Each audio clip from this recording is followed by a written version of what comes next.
Bioassay was first invented for the use by drug companies to assay new drugs. However, it can be used in many statistical fields. In fact, what I'd like you to do is think of bioassay as simply a calibration. Bioassay is a calibration. Anytime you want to calibrate something, we use a statistical procedure of bioassay. There may be some technical slight differences. Bioassay does a few more things than plain calibration, and calibration may do a few things that bioassay does. But for all intents and purposes, bioassay and calibration are the same. And what the drug companies did is they want to label new drugs in terms of old drugs. That is, let's say we know that if I have a one aspirin headache, I know I go and take one aspirin. Sometimes I say, oh, I have a two aspirin headache, and I go and I take two aspirins. Well, when you want to invent a new drug to take the place of aspirin, you want people to say, well, I have a one aspirin headache, and I want to take this new drug. So I take a one aspirin headache drug. It may be one little capsule. And then if I have a two aspirin headache, I may take an extra strength capsule. And so we want to make the quantities of the new drug the same as the old standard. So there's generally a standard, and we want to calibrate something new in terms of the standard. In a drug company, it's new drug in terms of an old drug. And the question really asked is how much of the new drug is equivalent to how much of the old drug? And everyone says, well, just one pill. Well, it's not always that simple. Sometimes it's not 2 pills equal to 1 pill, or 1 pill equal to 2 pills. It's some irregular number, and you have to pack into a capsule something which is just the right size. Let's take some examples. Tylenol in place of aspirin. Now, nowadays, Tylenol is so common, you'd say, well, why is that a new drug? Well, 20 years ago, there was no such thing as Tylenol. There were plenty of aspirins around. And then a drug company came out, invented Tylenol, and wanted to sell it. Well, it had to make a Tylenol tablet, the same size, not physically the same size, but the same headache-curing power as an aspirin. And then when it wanted a 2-aspirin tablet, it found that it couldn't really make 2 Tylenols, so it said, okay, we'll make an extra-strength Tylenol, and we'll put that in and call that our cure for a 2-aspirin headache. Nowadays, Tylenol is so well established, you might want to take a new drug like Advil and determine its potency in terms of Tylenol. So one little Advil might be a regular Tylenol. Extra strength Advil might be a 2 Tylenol or an extra strength Tylenol. And that's the way it goes, new in terms of old. Let's try an experiment. Here's how we would do an experiment in the drug company statistics. What we do is give the new drug in various amounts and evaluate it in terms of the old drug. Maybe we take some rats and we give them Tylenol, and then we ask an expert, well, how are those rats behaving? You've seen rats on aspirin before. Does it look like they had a 1 aspirin or 2 aspirin or 1.5 aspirins or what? So we give 1 milligram of Tylenol and 2 milligrams and 3 milligrams, and we take these data and we analyze it, and actually we often make a bioassay plot. In fact, bioassay plots are the most useful way to handle bioassays. We can do it algebraically, but plots are so much neater. In a bioassay plot, the old drug is placed on the bottom axes, and the new drug is placed on the side axes. It's sort of like the old drug is the X and the new drug is the Y in a regression situation, but this isn't quite a regression situation. Let's take an example, Tylenol in terms of aspirin. So let's get some data and see how you would do this sort of thing, Tylenol in terms of aspirin. Here's some data. Now, not real data, made-up data, but it's good enough to illustrate what's going on. Let's say I gave 1 milligram of Tylenol, and the average of the mice that were given that 1 milligram behaved as if they had 1.2 milligrams or units of aspirin. 2 milligrams of Tylenol, they behaved as though they had 2.3 units of aspirin, or milligrams, if you like, of aspirin. 3 milligrams of Tylenol behaved as though they had 3.1 milligrams of aspirin. 4 milligrams of Tylenol behaved as though they had 3.8 on the average. 5 milligrams of Tylenol behaved 4.7. 6 milligrams, 5.1. 7 milligrams, 6.3. 8 milligrams, 5.2. 9 milligrams, 5.0. 10 milligrams, 5.1. What does that data mean to us? Absolutely nothing until we plot it. So let's put that data on a bioassay plot, which is simply the usual scatter diagram plot with aspirin on the bottom, Tylenol, the old drug on the bottom, the new drug on the side, and here we have an asterisk wherever data point was. Well, it would appear that for the low amounts of Tylenol, we have pretty much a straight line, and I could just about draw my line through it like that. But then something strange happens.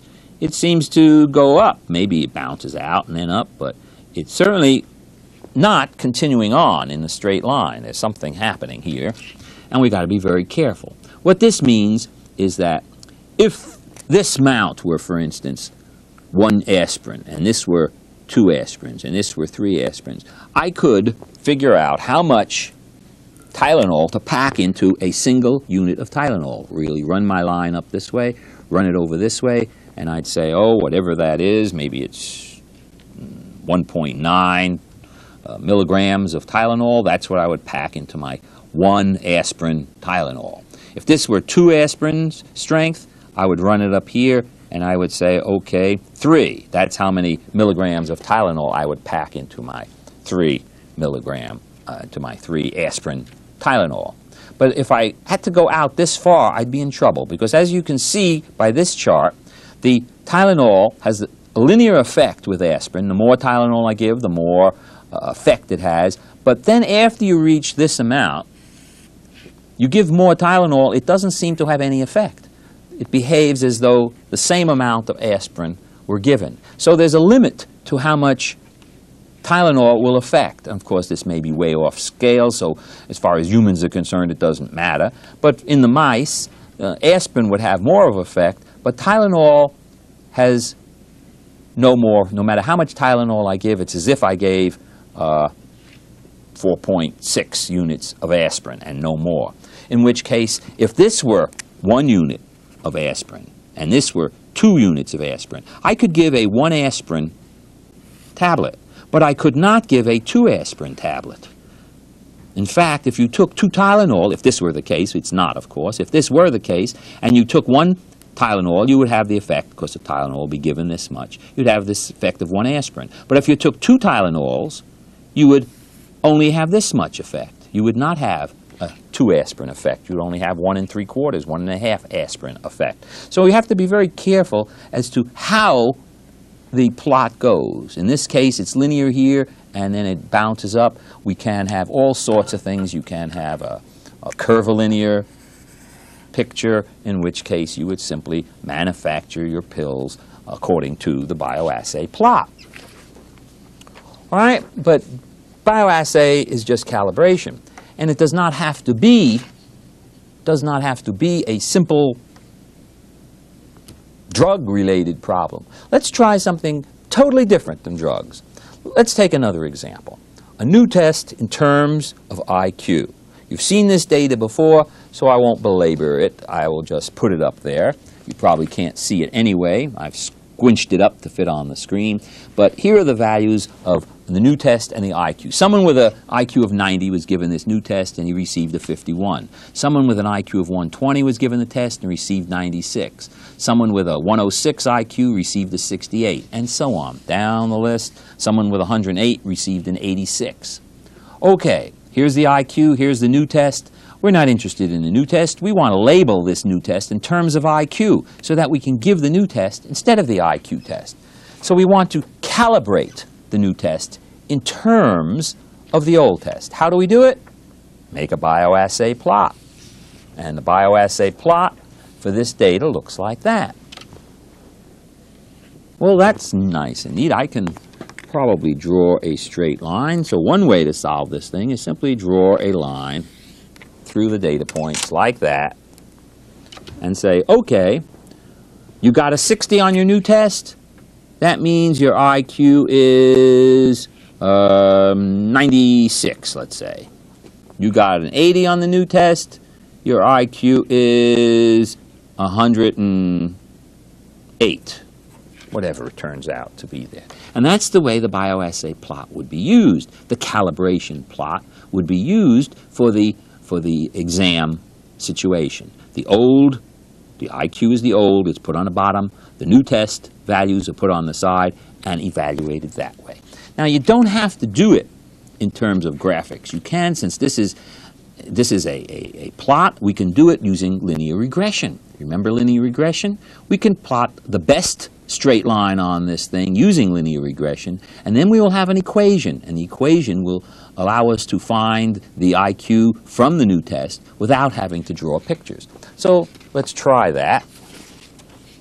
If you remember, the relationship is new test, that is the y, is equal to some intercept plus the slope times the x value, which is the IQ here. And the way to solve for b is to take x minus the average times y minus its average, sum them up, and divide by x minus the average squared, sum them up. And when I do that for this data we just saw, I got 1.45. A is then y bar minus bx bar, y bar being the average of the y's, x bar the average of the x. I get minus 82.87. That means the relationship between the new test and the IQ is given by this equation here. This is the best relationship we can find from the data that we saw. If I solve for IQ, that is, if I put this on the other side, so I get NT plus 82.87, and then divide by 1.45, I will isolate IQ on one side of the equal sign. And so that the IQ equals the new test grade plus 82.87 divided by 1.45. And that allows me to give an IQ equivalent to any new test that comes up. All I have to do is find the new test, put it in this equation, and write down someone's IQ. And what we saw was that an example where there was no drug involved. There's no bioassay. We didn't bio and we didn't assay anything. What we did was calibrate a new in terms of an old. And in calibrating a new in terms of an old, we use bioassay. Okay? See you next time.